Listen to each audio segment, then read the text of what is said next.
بنەمای دووەم، بە جوانی و ڕۆشنی هۆکارەکانی بوونت لە ژیاندا بزانە. فێر بە چۆن پەیوەندی دەکەیت بە بێدەنگی ناوناخت و بزانە هەموو شتێک لە ژیاندا بۆ ئامانجێک دروست کراوە. من دڵنیام هەر یەک لە ئێمەی مرۆڤ بۆ ئامانجێکی دیاریکراو لە ژیانیدا بەدیهێنراوە.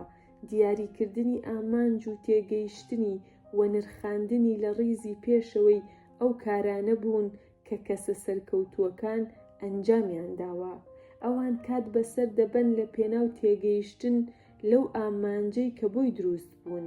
دوجار هەوڵ دەدەن بەو ئامانجە بگەن بە هەموو توانە و لێهاتووی و حەز و پەرۆشیەوە. ئامانج لە دروستبوونت چییە؟ زۆر لە مێژە ئەوەم بۆ دەرکەوتووە کە ئامانج لە دروستبوونم چییە. لەسەر زەویدا ئامانجی ڕاستەقینەی خۆمم لە ژیاندا دیاری کردووە. فێر بووم چۆن ورە و جۆش و خرۆش لە ئەنجامدانی هەر چالاکیەکدا دروست بکەم و فێر بووم چۆن ئامانج لە هەموو کارێکدا ببینمەوە و چێژ و خۆشی لە ئەنجامدانی داوەربگرم. بەڵام لەگەڵ بوونی ئامانجدا هەموو شتێک لە ژیاندا لە شوێنی ڕاستەقینەی خۆیدا دەبێت. هەوڵدانت بۆ گەیشتن بە ئامانج واتە تۆ بە کارێک هەڵدەستی کە حەز لە ئەنجامدانی دەکەیت. کارێک ئەنجام دەدەیت کە باش لێی دەزانی و گرنگە بەلاتەوە. کاتێک ئامانجدارانە هەنگاو هەڵدەگریت و ڕۆ و ئامانج دەچیت، بەڕاستی دەبیتە هۆی ڕاکێشان و دەستخستنی کەسەکان و داهاتەکان و ئەو هەلانەی کە پێویستە تۆ بە شێوەیەکی سروشتی دەتوانی بەدەستی بێنیت. هەموو خەڵکەکانی تریش سودمەند دەبن. ڕوونکردنەوەیەک لەسەر ئامانجی ژیانی کەسێتی. ئامانجی ژیانم ئیلهام بەخشی و هەڵنان و یارمەتیدانی خەڵکە، تاکو لە نرۆپکی تێڕوانین و بیرکردنەوەیەکی ژینگەیی، ڕووخۆشی و بەختەوەریدا بژین. برایان ترەیسی پسپۆڕی بواری گەشەی توانای مرۆیی دەڵێت ئامانجی سەرەکیت لە ژیاندا دیاری بکە، دواتر هەموو چالاکیەکانت وا ڕێک بخە کە لەگەڵ ئەو ئامانجەدا بگونجێ. تەنها بە زانینی ئامانجی ژیانت دەتوانی هەموو چالاکیەکانت ڕێک بخەیت بە شێوەیەک کە لەگەڵ ئەو ئامانجەدا بگونجێت و لەو بازنەیەدا بخولێتەوە و دەکرێت هەر کارێک کە بیکەیت دەربڕینی ئامانجەکەت بێت و ئەگەر کارێک یان هەر چالاکیەک یەک نەگرێتەوە لەگەڵ ئامانجەکانت ئەنجامی نەدەیت باشترە. سیستەمی ئاڕاستەکردنی ناخت ئاستی بەختەوەریتە. ئەرکی ڕۆحەکە دڵسۆزی خواستەکانی بێت و پێویستە خۆی بداتە دەست بەهێزترین پاڵنەر و هاندەر بۆی. هەر کەس خۆی گەورە بە سیستەمێک دروستی کردووە کە ئاڕاستەیەکی ناوخۆیی هەیە، هەواڵی دەداتێ کاتێک بەرەو ئامانج هەنگاو دەنێت یان نا. ئەوەش بەڕادەی هەستکردن بە بەختەوەری، ئەو کار و چالاکیانەی کە بەرزترین ئاستی بەختەوەریت پێدەبەخشێت، نزیکترین و گونجاوترینە بۆ ئامانجی ژیانت. ئەوەشمان لەبیر نەچێت کە جێگەی بەختەوەری بریتیە لە دڵ، واتە پێویستە ئاگامان لە دڵمان بێت.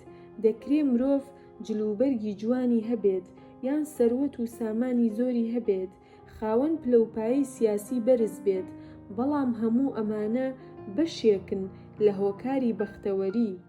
دڵی مرۆڤ بۆ بەختەوەربوون پێویستی بە ئیمان و باوەڕ هەیە بەخوای تاک و تەنها. سەنتەرگرتن لەسەر ئامانج.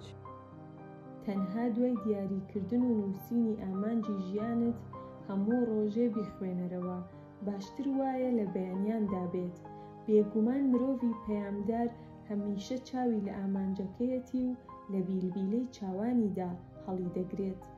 دەکرێت ئامانجەکانی ژیانت لە چەند خاڵێکدا کۆبکەیتەوە و لە ماڵدا هەڵی بواسیت.